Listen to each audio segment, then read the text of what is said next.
Breaking news, Trackhouse Racing has tapped a former Formula One driver to drive their Project 91 car at San Diego later this month. And let's check out some of the biggest surprises from the first half of the 2026 NASCAR season.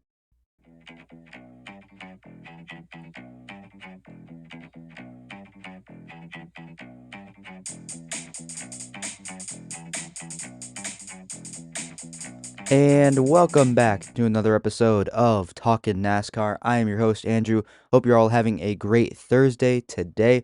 Hope you're all having a great week. First week of June has been awesome, at least for me up here in Wisconsin. Hope it's been just as amazing for all of you listening into the show. Thank you all so much for tuning in. Got a good show on hand for you guys today. Got some news to catch up on from earlier this week, and we also have the first half surprises from this 2026 season, at least the first half. Some good, some bad. We'll have to talk about all of that in this episode. If you're new here and this is your first time listening to Talkin NASCAR, thank you all so much for tuning in. If you do not want to miss any other shows in the future, make sure you follow. If you're listening on Spotify, if you're listening on YouTube, make sure you subscribe to the YouTube channel. If you're listening on Apple Podcasts, follow the show as well so you never miss another episode.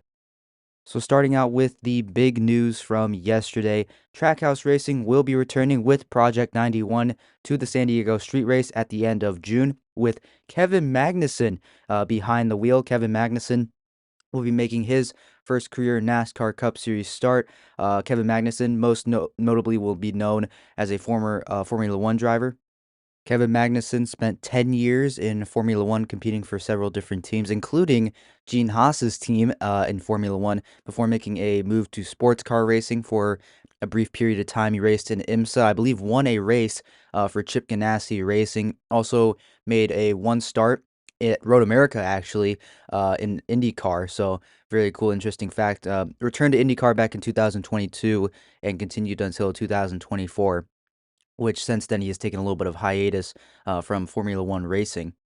So clearly, Kevin Magnussen is no slouch when it comes to road racing and especially street racing. From all the races he has made in Formula One and all the street races they get to run every single season. So it'll be very interesting to see what the native from Denmark will be able to accomplish later on at San Diego later this month. So we already know that Jimmy Johnson will be competing in that NASCAR Cup Series race from San Diego, his home track.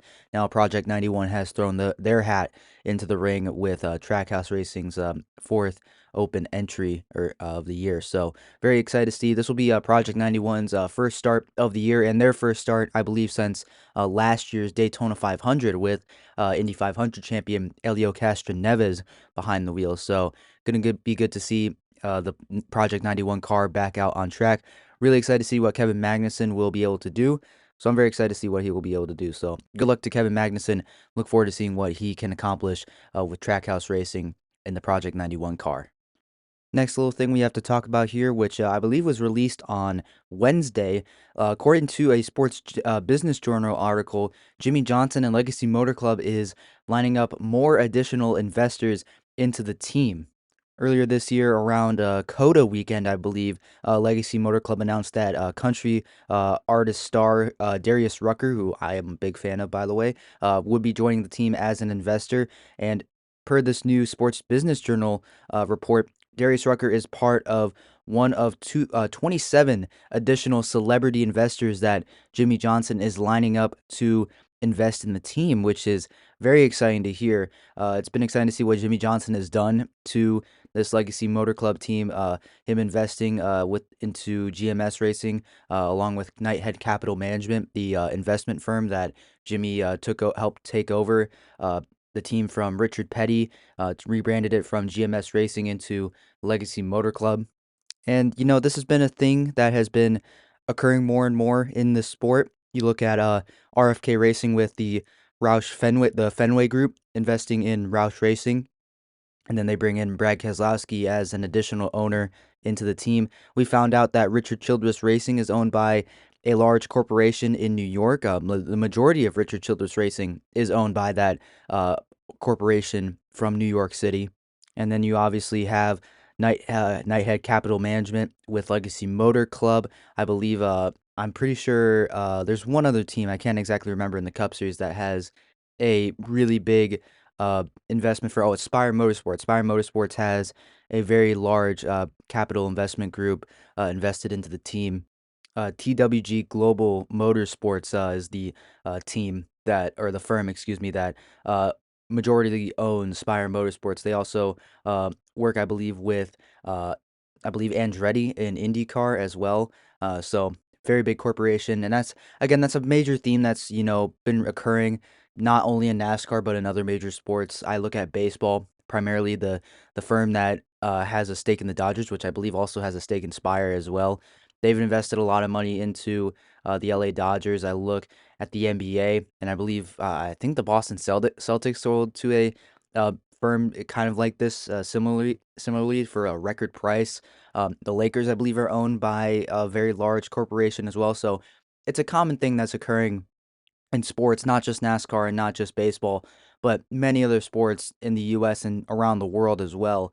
So, common thing moving forward here. But I guess it's a little bit different now with Jimmy Johnson having, you know, single celebrity owners all purchasing stakes.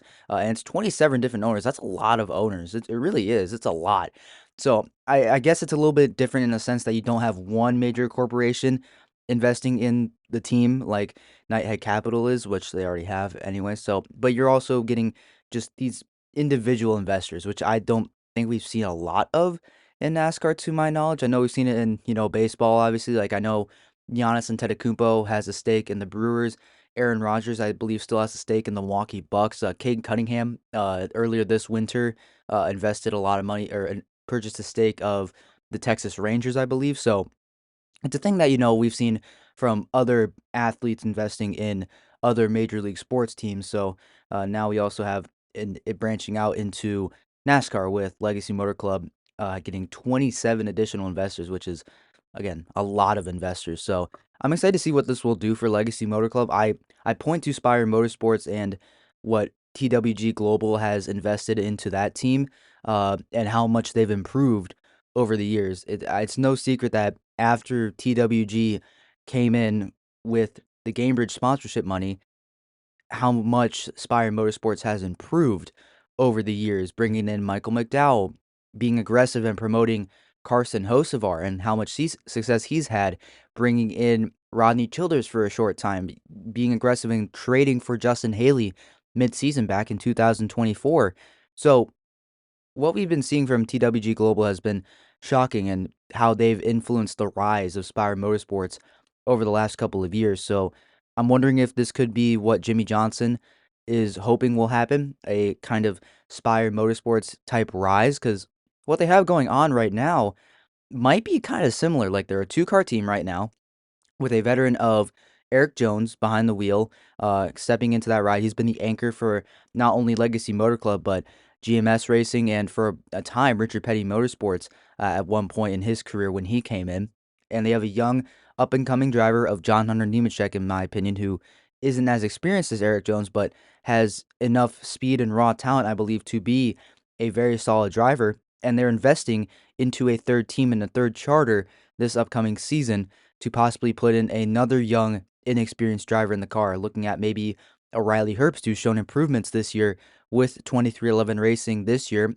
Could be looking at a driver like Harrison Burton, who is a Toyota driver in the O'Reilly Auto Parts Series, who has experience in the NASCAR Cup Series, albeit very, very brief.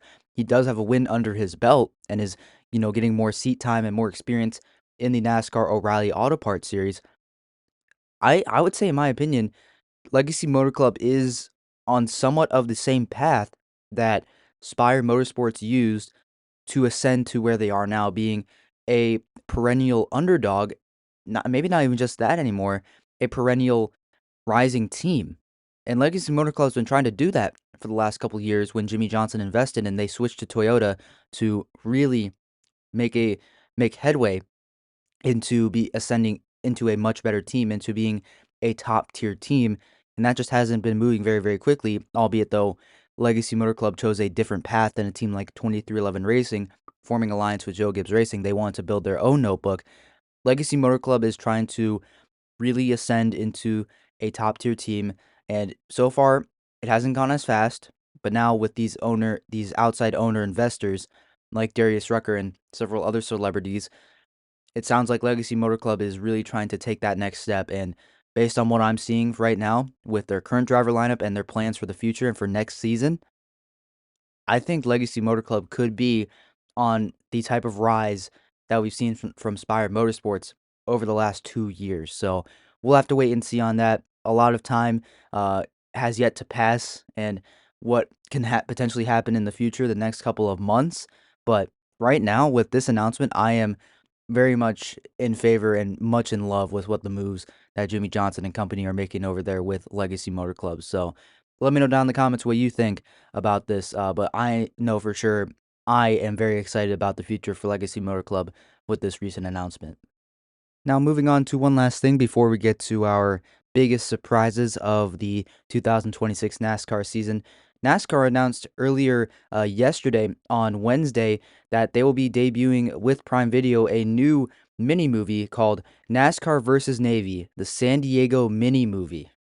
So this will be a 30-minute special airing on June 5th. So tomorrow on Friday, by the time this episode goes out on Prime Video, as a bit of a precursor, it seems like, to NASCAR taking on the streets of San Diego and Naval Base Coronado later on this month, the week before the 4th of July, I believe. So in this announcement, they talked about how six NASCAR Cup Series drivers will be taking on several challenges put to them by Navy SEALs, who will also be competing against these six NASCAR Cup Series drivers, which will be Christopher Bell, who will have a code-name or a call sign of Twister, Ryan Blaney, otherwise known as Whiskey, Chase Briscoe will be Hoosier, Noah Gregson will be Riz, oh boy, Carson Hocevar will be Hurricane, to no shock, and Connor Zilich will be called Nugget.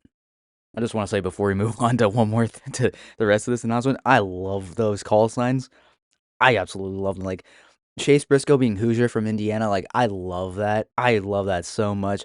Blaney is whiskey. That oh, that's so good. Noah Gregson is Riz.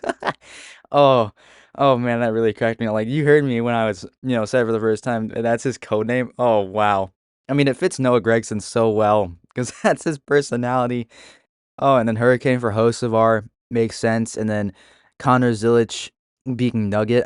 I really honestly don't get why Zilich is called Nugget, but I guess it's because he's the youngest one there. I mean, he's only 19, so I guess that kind of makes sense in a way. But anyways, NASCAR will have, the purpose of, you know, including American pride, American patriotism in this little show that they have going on, and also be trying to bringing a new audience in a really interesting fashion, at least according to this official NASCAR release that I got here. But yeah, this will definitely be a little bit of a change of pace from what NASCAR has been going for with at least any of their productions that they've been making with the new NASCAR production studio in Charlotte. They've released a lot of documentaries. Like they released, I think they just released a Kyle Busch documentary not too long ago after he passed away. They released Dale and Dale Earnhardt, the Dale Earnhardt documentary. They've had the Netflix playoff show NASCAR Full Speed, I believe it's called. I haven't watched it because I don't have Netflix here at home, but I've heard about it and I've heard that it's very interesting. It was following the playoff journey of several drivers, so I know that's been happening. So it's been a very, serious tone for NASCAR. And one other documentary, they just had the Kyle Larson versus the Double documentary that I believe is coming out very, very soon. Might have actually already came out right after the Coke 600 ended. So that might already be out there. I'm not quite sure. But now they have this. And, it definitely sounds like a little bit of a different shift, a different direction that they're going with this different production. Sounds a little bit more fun, sounds a little bit more like entertaining product, and more so not like informative and shedding a different light. Like no, this is like what we're gonna get, like straight up, this is what we're gonna get with all these challenges, these different these six cup drivers taking on naval seal challenges, which I think is gonna be kind of interesting to see. Well, I think it will truly test the theory of our NASCAR Cup Series drivers athletes, and I know we're gonna get that argument brought up probably at some point in this whole process of this documentary, or not even documentary, just this little film they have going on. But anyways, yeah, this seems really, really cool. I might actually have to check this out. As a guy that, can't sit down and watch movies very often anymore, I might have to check this out. And it's only 30 minutes. Like I'm seriously gonna have to check this out. This looks really, really fun. So, anyways, let me know down in the comments what you think about this. If you're gonna potentially look and check this out, or if you're gonna ignore it and just focus on the race that we have coming up this weekend at Michigan. Let me know down in the comments what you're planning on to do with this announcement, because I might actually have to check this out. But now we can finally move on to talking about the biggest surprises from the first half of the 2026 NASCAR season. And let's start out by talking about the NASCAR O'Reilly Auto Parts Series. And let's talk about Parker Retzlaff real quick, one of the only Wisconsin drivers in the sport of NASCAR. And I would say he has been one of the more pleasant surprises out of the NASCAR O'Reilly Auto Parts Series and NASCAR overall as a whole. And I don't think it's being talked about very much so far this year. Parker Retzlaff right now, entering 2026, is just joined a new team, Viking Motorsports, entering their second full-time season as their own organization after branching off from Ryan Sieg's team. And they just expanded to two full-time cars, still continuing with the 99 car that Matt Benedetto ran for a good portion of last year's season. Now they bring in Parker Retzlaff to that number 99. They have Anthony Alfredo, a seasoned veteran of the series, in the number 96. He currently sits in 17th in points right now, not having a bad season by any means for a new team that just brought out a second car. But Parker Retzlaff this year, a guy that, throughout his entire career has been, I would say, honestly, a little disappointing in my opinion. Now, not to say that, coming into, his first full time season, which was, I believe, 2023, Parker Retzlaff didn't really have many expectations driving for Jordan Anderson Racing, a team that was still, a mid pack team, not really doing much. And so we didn't expect very much. But over the course of his first couple years, especially heading into 2024, it was a very disappointing season for Parker Retzlaff. He had a 23rd place average finish with Jordan Anderson Racing. 2025, it wasn't much better with Alpha Prime Racing last year. It was a very disappointing year for him when I think, in my opinion, Alpha Prime Racing is a better team than Jordan Anderson Racing. And now this year, him heading over to drive for Viking Motorsports, I was not expecting much out of Parker Retzlaff this year, and he has shocked me. He truly has shocked me. And this year so far in 2026, he already has 7 top 10s and a 14th place average finish, sitting in 10th place right now in the standings, which gives him a chase position. He's beating both of it. Actually, he matched his top 10 total from the past two full-time seasons in 2025 and 2024. In 2023, he had the same number of top 10s, but already has one more top 5 finish and has a better point standing. So Parker Retzlaff is having his best season in the NASCAR O'Reilly Auto Parts Series, which is amazing to see out of as a Wisconsin racing fan. And you have Parker Retzlaff, a guy from Rhinelander, Wisconsin, a bit of a smaller town in I would say the middle of Wisconsin. So very cool to see that Parker Retzlaff is in a 10th place position, which I don't think many people had on their 2026 NASCAR O'Reilly Auto Parts Series bingo card. Some other, interesting, cool stories from the NASCAR O'Reilly Auto Parts Series. First one is Brent Cruz, in my opinion, who right now is sitting 14th in points without a win, but already has 8 top 10 finishes and 5 top 5s and 11th place average finish. And he missed several races this season. He's only made, I believe he's only made, hold on. And Brent Cruz has missed 4 races this year. That's a lot of races. It may not seem like that many, but 4 races is a lot. Just ask Alex Bowman in the Cup Series. So for Brent Cruz to be on the type of run that he's having already this year in 4 fewer starts than the guys say like Corey Day, who we're going to mention in just a minute, like for Brent Cruz to be knocking on the door of a potential playoff spot, he's only 15 points behind Taylor Gray, the last guy in. So we may be looking at Brent Cruz, despite missing 4 races this season, in a playoff, in a chase position, excuse me, at the end of the NASCAR O'Reilly Auto Parts regular season, which is absolutely incredible. So I can't say enough about what Brent Cruz has done, and I think well, I don't think it's flying under the radar, but I don't think it's getting talked about very, very much in major NASCAR media right now. Next one is I just mentioned him. I just mentioned him a second ago, but Corey Day. I did not have him being third in points with 2 wins already on the year, 12 top tens and 6 top fives, over a little over halfway through the year. I just didn't have that on my 2026 bingo card. I did not think Corey Day was going to even be top 10 in points. I think he might be, scratching the surface on maybe potentially a top 10. I think he might be, hanging on to a chase position right now, but no, he completely proved me wrong. I just did not see that coming from Corey Day at all this season. I thought with him, being only in his first full time season in NASCAR, first full time season on asphalt, let alone he hasn't really gotten a full season on asphalt even to this point. He's been primarily a dirt racer. He's made select starts here and there. But yeah, I just did not have very high expectations for a guy that just has not had enough experience.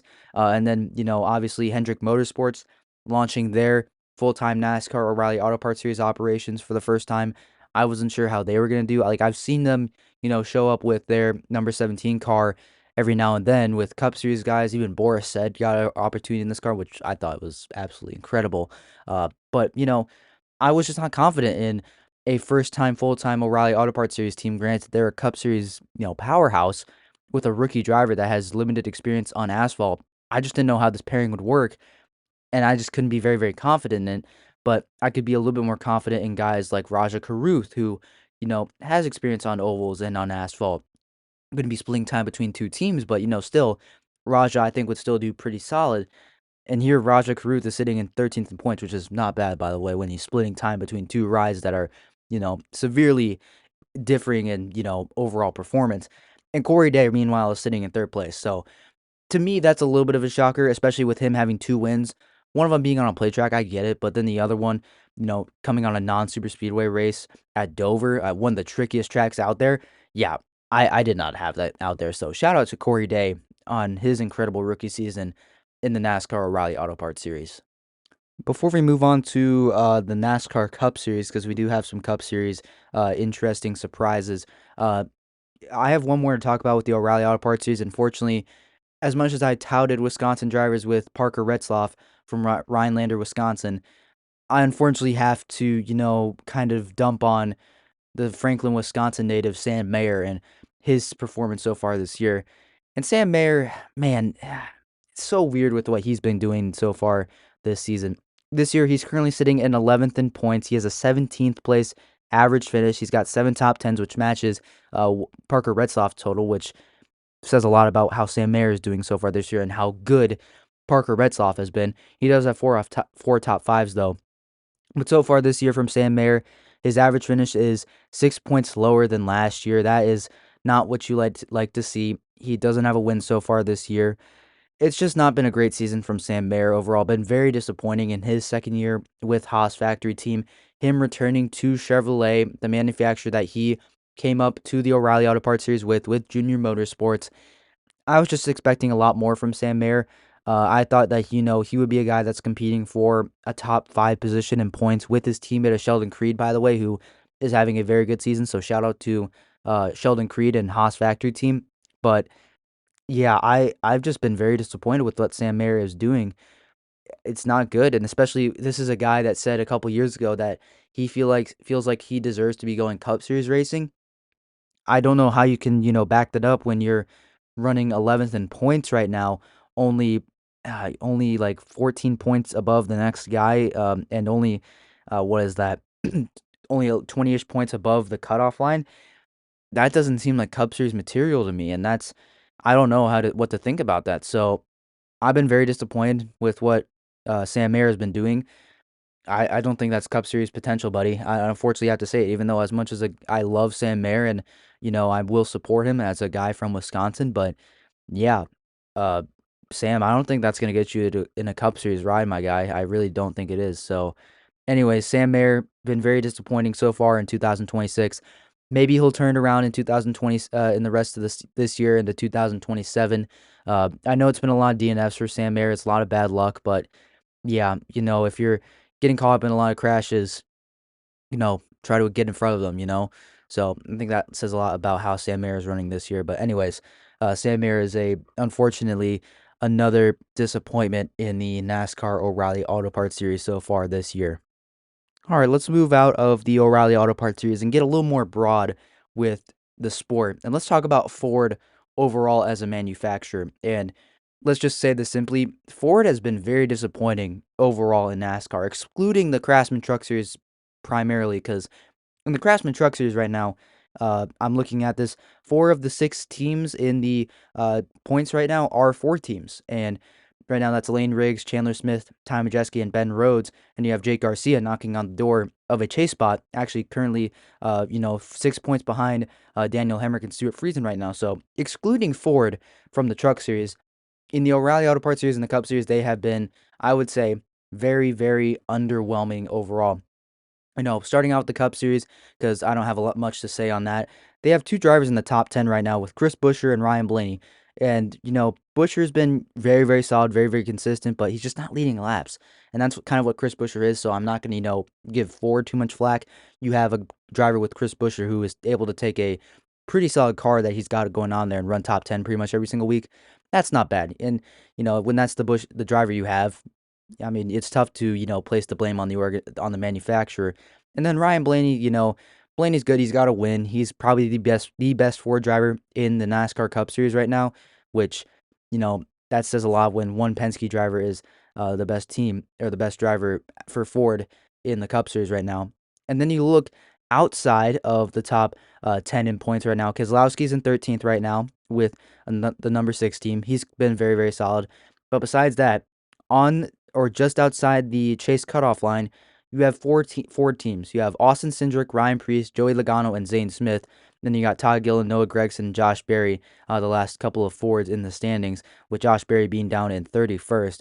Yikes. Not a good season. And specifically focusing on Austin Cindric and Joey Logano, I've talked about this a lot, that these two are Penske cars. As a championship organization, especially for Joey Logano, I'm really hard focusing on Joey Logano right here.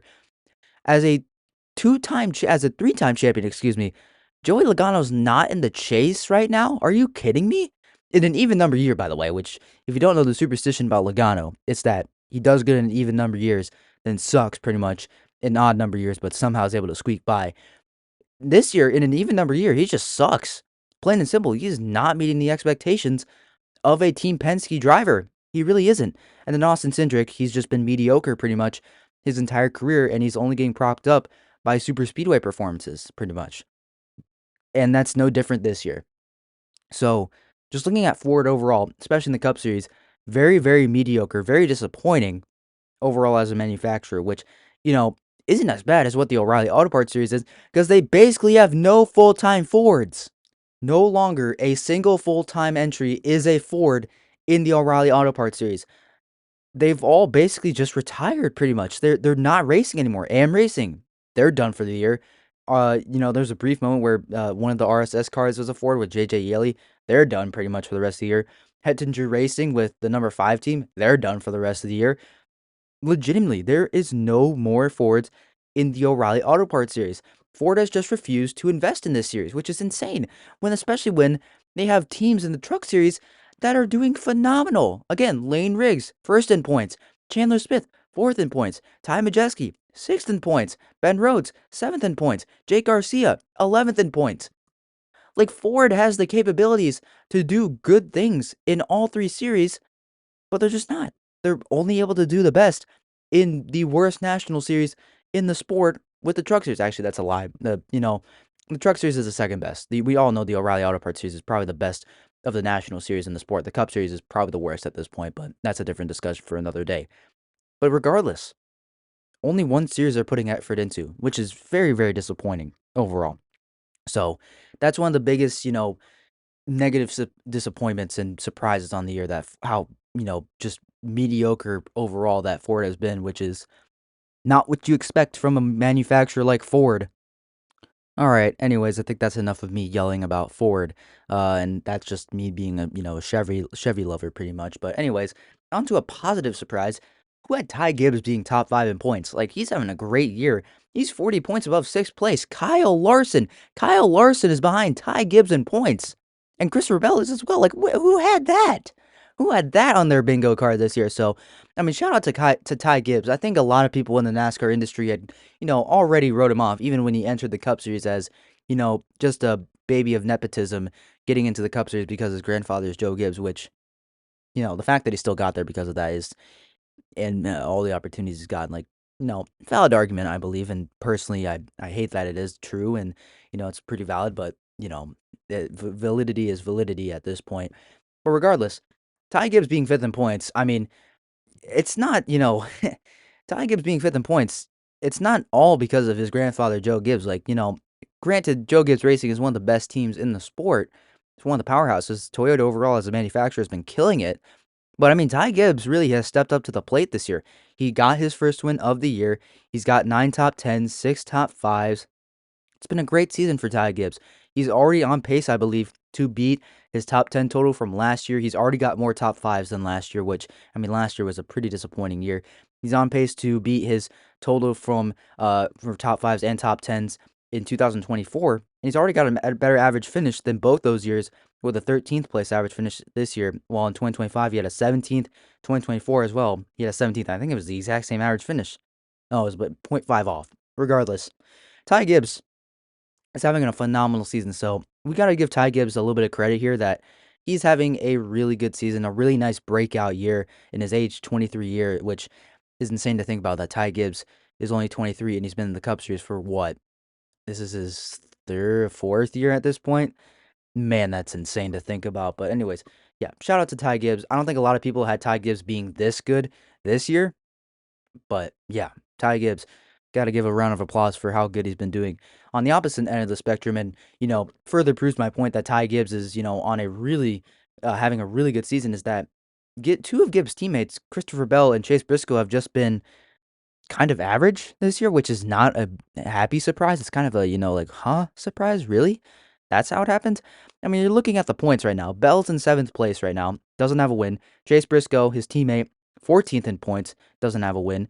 And both Gibbs is out scoring them when it comes to top 5s and top 10s so far this year and wins. So statistically, Ty Gibbs has been better than both Christopher Bell and Chase Briscoe, which was not the case last year. So, you know, further proves the point that, you know, Ty Gibbs being a top driver in the sport was not anything that we expected this year. We expected Bell and Briscoe to be both top drivers, which they still can be, but they haven't shown it so far this year.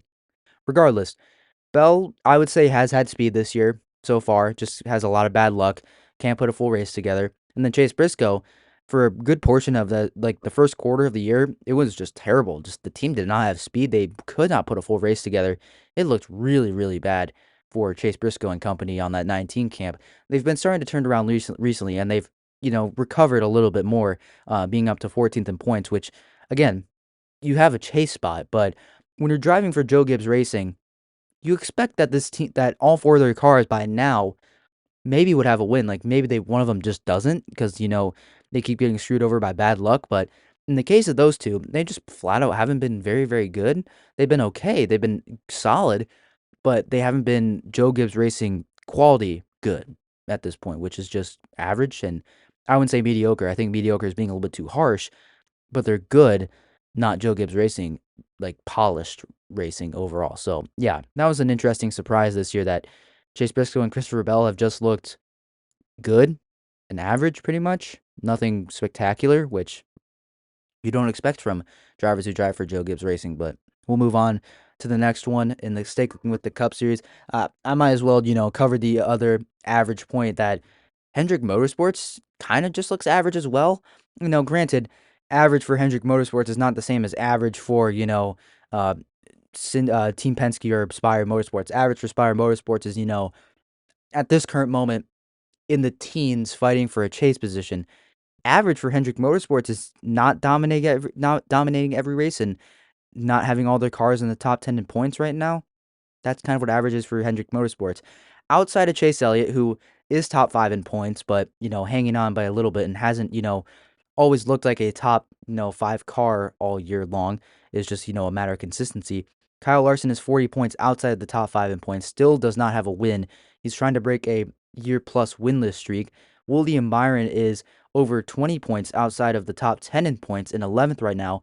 And then Alex Bowman is having a miserable season. He's out of the top 30 in points. He's over, excuse me, 20 points outside of the top 30.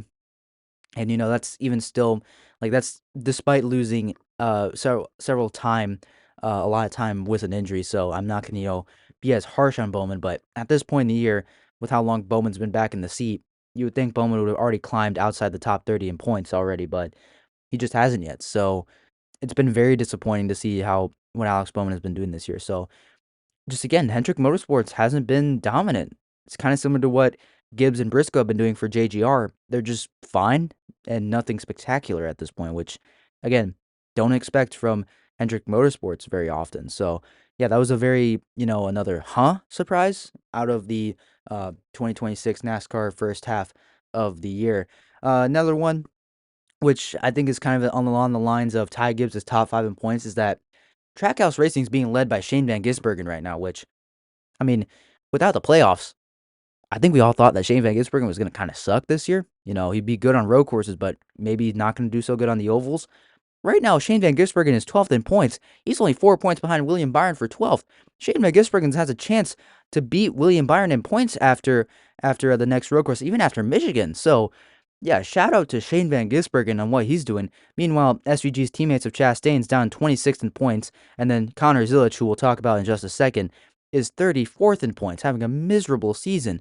Meanwhile, SVG's up in 12th in points right now, doing good on the ovals, winning on road courses, just doing a good job overall, which I don't think a lot of us expected. While Chastain struggling to find pace all year long, and Connor Zilic is hoping for any signs of life from that team right now, to be honest, which I don't want to be right now when it comes to Zilic, because I really, really like Connor Zilic and I really want him to do good. But yeah, when you're last driver in points, at least among full-time drivers, yeah, you're not really doing yourselves any favor, which I might be combining a two for one here with how bad Zilch has been and how, mediocre everyone has been for Trackhouse, except Shane Van Gisbergen. Yeah, so that was a very pleasant surprise, I believe, to see SVG up inside the top 15 in points, having a chase position by a pretty solid margin right now. And then how, kind of mediocre that Trackhouse has been and, how disappointing it's been, especially for Connor Zilic, who, yeah, I don't think I've been more disappointed in anybody than Connor Zilic so far this year. Maybe Alex Bowman is another guy, but yeah, I was hoping for a lot more for Connor Zilic, but yeah, not been good for driver number 88 right now for Trackhouse Racing. So that's been a very big disappointment this year. But finally, we'll wrap up the surprises from the 2026 NASCAR Cup Series season with Daniel Suarez. And I've talked about this so much on this show already, but who had Daniel Suarez, a guy that lost his ride at Trackhouse to Connor Zilic, who actively right now is the second worst full-time driver in the sport, in the Cup Series at least right now, has Daniel Suarez going to Spire Motorsports in a team that just got rid of Justin Haley and has had so much turnover in over the last couple years, being 10th in points right now. Who had that on their bingo card? I mean, again, shout out to Spire Motorsports, Daniel Suarez, Ryan Sparks on the pit box. Just a team full of doubt and full of being written off. Like Ryan Sparks, a lot of people have written off as a crew chief and, questioning his, position and how well he's done as a crew chief. And is he really a crew chief? Is he, the best guy you want on your pit box? Can they upgrade at that position? I mean, Ryan Sparks has made some great strategy calls this year. He's gotten Daniel some stage points. He's gotten Daniel Suarez up inside the top 15 on strategy. And then Daniel Suarez himself got a win, was able to hang on to beat two of the best drivers in the Coca-Cola 600, Bell and Hamlin, on back-to-back restarts on old tires. I mean, shoot, Daniel Suarez deserves as much credit as how much Ryan Sparks has been getting so far this year. So, yeah, a pleasant surprise of Daniel Suarez being top 10 in points right now, being 26 points above William Byron at 11th. Daniel Suarez for Spire Motorsports is above William Byron right now. Is that a real sentence right now? Anyways, I don't feel like I need to stick on that topic too much because I've talked about it a lot over the last couple of weeks. So, yeah, anyways, those are all the surprises from the 2026 first half of the NASCAR season. Some disappointments, actually, a lot of disappointments so far this year, both the No Rally and the Cup Series. Not really anything in the Truck Series. I couldn't find anything in the Truck Series that was really too surprising. And disappointing. Like Gio Ruggiero being in fifth in points right now, I think is a little bit interesting. I did not think the jump for Gio Ruggiero would be there. Didn't have a great rookie season, but I mean he's having a pretty solid year right now. Stuart Friesen being ninth in points is a good story. Him being tied for 10th right now, so I'm happy for Stuart Friesen coming back from that back injury. Really excited to see what he's doing. I mean, Ram and Calling hasn't done anything too surprising yet this year. I mean, maybe Cole Butcher for Thorsport being in 20th for Thorsport. I mean, I think that could be a little bit, disappointing overall, maybe. I don't know. Maybe, what was it, Tanner Gray being 17th in points for Tricon. That's not very exciting to see overall. I mean, as Tricon only has two of their full-time drivers in there. I mean, granted, they only have three. Two out of three, you'll take it. And Tanner Gray definitely is not the best of the three. So I don't know what you would say about that, but regardless, I couldn't find anything in the Truck Series too surprising, maybe beyond Gio Ruggiero being fifth in points, which is very impressive. So shout out to Gio Ruggiero and that 17 team. But those have been my biggest surprises from the 2026 NASCAR season so far. Let me know down in the comments what has surprised you most from the first half of this year so far, and put it down in the comments section below. But that will do it for this episode, everyone. Hope you all enjoyed. Thank you so much for tuning in. If you are just returning back to the show, make sure you follow and subscribe if you're listening on YouTube and other platforms. Make sure you follow the show so you never miss another episode. If you're new here, once again, make sure you subscribe to the YouTube channel if you're listening over there. If you're listening on any of our other podcast platforms, follow the show so you never miss another episode. If you like what I'm doing over here as well, go check out Talking Sports with Miles and Andrew. We just released a unfiltered episode going over the crazy day that was June 1st on Monday with all the crazy trades going on. So we had a lot over there, a lot of fun with that one. Lots of fun just making that episode. We were kind of dying over there. It was kind of funny making that one. So go check that one out. Links to the YouTube channel for Talking Sports and the Spotify page to Talking Sports will be down in the description below. So check those both out and follow the show so you never miss another episode over there. Summer's here, which means more consistent content coming out very, very soon. Stay tuned for more, and I'll see you in the next episode.